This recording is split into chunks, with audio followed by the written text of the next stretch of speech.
नमस्कार मित्रों, आज के वीडियो में हम भारत के राष्ट्रीय प्रतीक चिन्हों के बारे में जानेंगे। ये बहुत महत्वपूर्ण किसी भी देश के लिए होते हैं। इस तरह से भारत के लिए भी भारत सरकार द्वारा समय समय पर अनेक प्रतीक और राष्ट्रीय स्तर के जल जीव चुने गए हैं। सबसे पहले हम राष्ट्रीय ध्वज की बात करेंगे।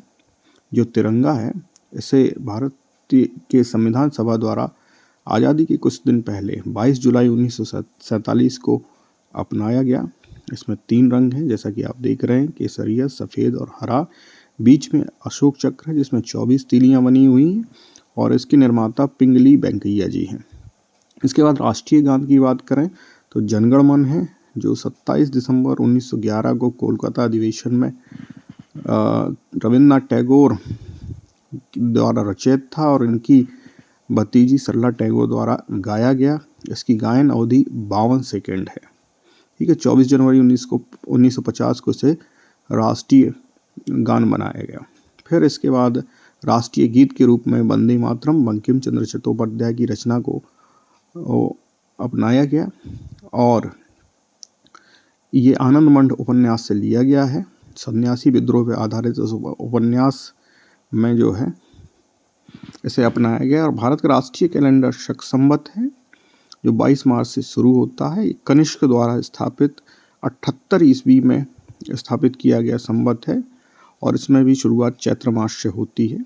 भारत का राजकीय चिन्ह जो है अशोक चिन्ह है, जो सारनाथ में सम्राट अशोक द्वारा स्थापित लाट से लिया गया है। इसमें 3 शेह हैं, एशियाई शेह हैं जो दिखाई देते सामने, जबकि वास्तव में 4 हैं, एक दूसरे की तरफ पीठ किए हुए हैं। 26 जनवरी 1950 को स्वीकार किया गया। इसके नीचे मुंडको उपनिषद से सत्यमेव जयते सूत्र वाक्य लिया गया। भारत का राष्ट्रीय पशु रॉयल बंगाल टाइगर है, जिसका वैज्ञानिक नाम पैंथेरा टाइग्रिस है। 1973 में इसे राष्ट्रीय पशु के रूप में स्वीकार किया गया। इसके पहले एशियाई शेह भारत का राष्ट्रीय पशु था, लेकिन प्रोजेक्ट टाइगर की स्थापना के बाद इसे राष्ट्रीय पशु घोषित किया गया।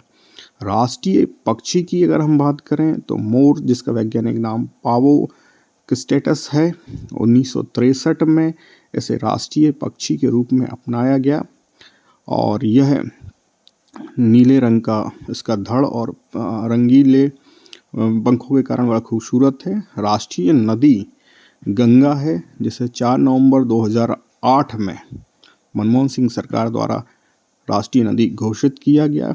यह भारत की सबसे लंबी नदियों में से एक है, जो गंगोत्री के गोमुख से निकलकर बंगाल की खाड़ी में मिलती है। गंगा में ही पाई जाने वाली डॉल्फिन को जो है 5 अक्टूबर 2009 को नीतीश कुमार के सुझाव पर मनमोहन सिंह ने राष्ट्रीय जलीय जीव घोषित किया। यह गंगा और यमुना नदी में पाई जाती है।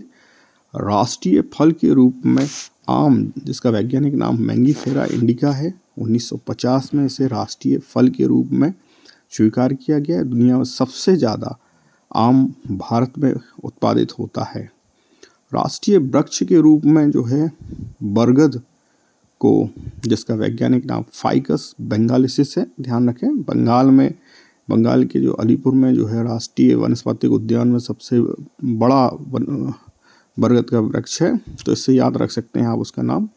राष्ट्रीय फूल के रूप में कमल को अपनाया गया। कमल का वैज्ञानिक नाम नीलम्बो न्यूसीफेरा गैरटन है और यह भारत के राष्ट्रीय पुष्प के रूप में अपनाया गया एक जलीय पुष्प है। और राष्ट्रीय विरासत पशु या धरोहर पशु के रूप में 13 अक्टूबर 2010 को मनमोहन सिंह सरकार द्वारा राष्ट्रीय वन्य जीव बोर्ड के माध्यम से इसे राष्ट्रीय धरोहर पशु घोषित किया गया। पूरे विश्व में 2 तरह के हाथी पाए जाते हैं, एक भारतीय और दूसरा अफ्रीकन। ठीक है, तो ये हमारे राष्ट्रीय चिन्हों की कहानी थी। कैसा लगा वीडियो ज़रूर बताएं। धन्यवाद।